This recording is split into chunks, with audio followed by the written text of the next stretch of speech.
What's going on, ladies and gentlemen, and welcome to another episode of MAVATTACK. Now, if you don't know what video your ass just clicked on, this is a list of the shit I love in video games. Now, before I get started, I know I've done a few lists of shit I hate in video games. I did one for Call of Duty, but I just wanted to spread a little more positivity because there's not too much positivity going on in the world right now, and it's making me actually pretty upset. So I just wanted to make a really positive video, really happy video, but I'm gonna shut my mouth. So without further ado, let's fucking start. Stress relief. Now, I don't think there's a better feeling than playing video games that relax you and calm your nerves after a long, stressful day at school or work.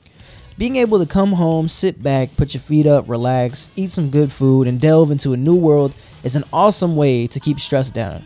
It lets you escape whatever may be going on in the real world for a couple of hours and really just indulge yourself in a fantasy world where your problems cease to exist and you can focus on the adventure or interactivity of that certain video game. I love video games, and they've saved me from a lot of overly stressful situations and dilemmas. The key to stress-free is to play VGs, and VGs kind of sounds like an STD. Social and multiplayer. Now, I live alone across the country, far away from my friends and family. Gaming brings me closer to everyone by allowing me to chat and play with them as if they were actually here. Running around, shooting at, and fighting with friends is also fun, as things can get a little competitive. Video games that feature story co-op are my favorite and are also as fun as ever because it's as if the person is actually on the couch sitting next to you and you guys are playing. Video games are also fun as far as local multiplayer goes. Sitting on the couch next to your buddies as you destroy things or each other brings an awesome experience altogether. Social gaming is getting better and better, so long as we keep the fucking Facebook thing out of it. Problem solving and thinking. In things I hate about video games, which you can watch by clicking on the screen now, I mentioned tutorials and missions that just hold your hand and treat you like a chode, so of course I love when games make you think, problem solve, and use your brain.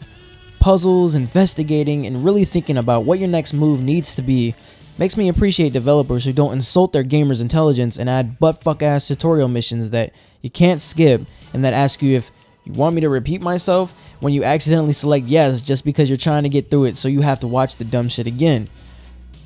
Frustrating. Video games sometimes hold your hands and make you feel like everything is handed to you. Video games already help with diseases like Alzheimer's, but being able to think for yourself, not have a machine think for you, only improves and adds to your brain use and actively engages whatever side of your brain you critically think from. Plus, there's nothing more fun than getting mad or watching a friend get mad at a puzzle they can't solve and then having them get so mad at you for laughing to the point that they turn the game off, pull their diaper off, and storm home. Choices and freedom. Video games that give you the choice to do whatever you want just excites me. A perfect example of this is The Elder Scrolls V Skyrim. You don't have to do anything you don't want to. You can be a good guy or run around and kill everything in your sight. This is where freedom in video games shine.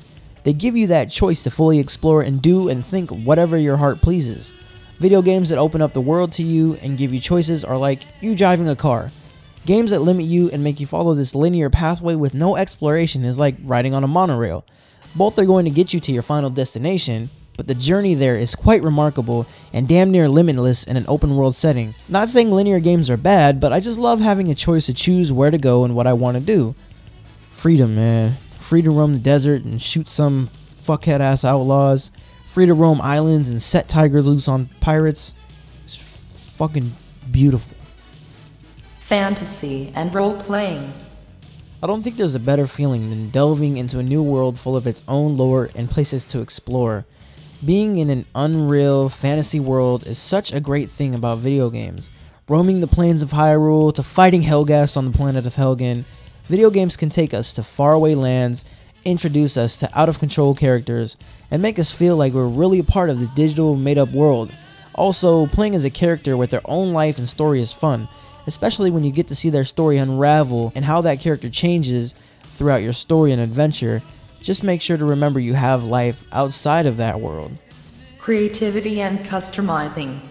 This one wasn't even really on my list, but it's a given. Having the freedom to build and customize things to your preference, i.e. your house, your character, your pet, etc. It gives you a feeling of freedom to do whatever you want and change the way the game feels to fit what your preferences are is an amazing thing. Little changes from changing your outfit color to hats, glasses, etc. It all goes into that customizing and creativity feel. It makes you feel like you're really a part of the game and a piece of you is going into it. Look, we all love video games, and we need to come together and realize that this one entertainment platform brings us all together, and we all have mutual interests, and we're all the same, equally at our core. We all love a great gaming experience. So I always get so disappointed in people when they fight and have flame wars and go off on each other. It's because we're all the same.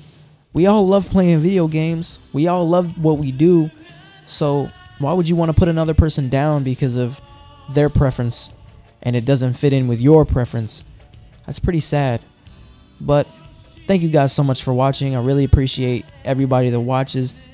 I hope you truly got to reflect and think about some of your past experiences with games that you just absolutely love and couldn't do without. So if you liked the video, please be sure to do so. It helps me out and it really shows that you guys support me, and I appreciate that. And leave a comment, because I'm actually very curious. What are your guys' favorite and memorable gaming experiences? What really just sticks out to you and you just, you say to yourself, wow, I really love video games. I'm just really curious about that, and I really do want to know what you guys think. But I'll see you guys on the next episode of MAVATTACK. Motherfucker.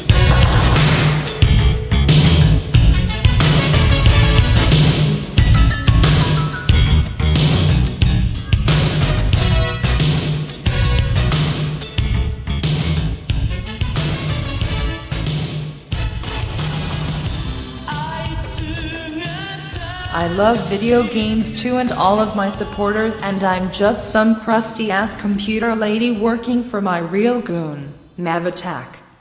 Laugh out loud.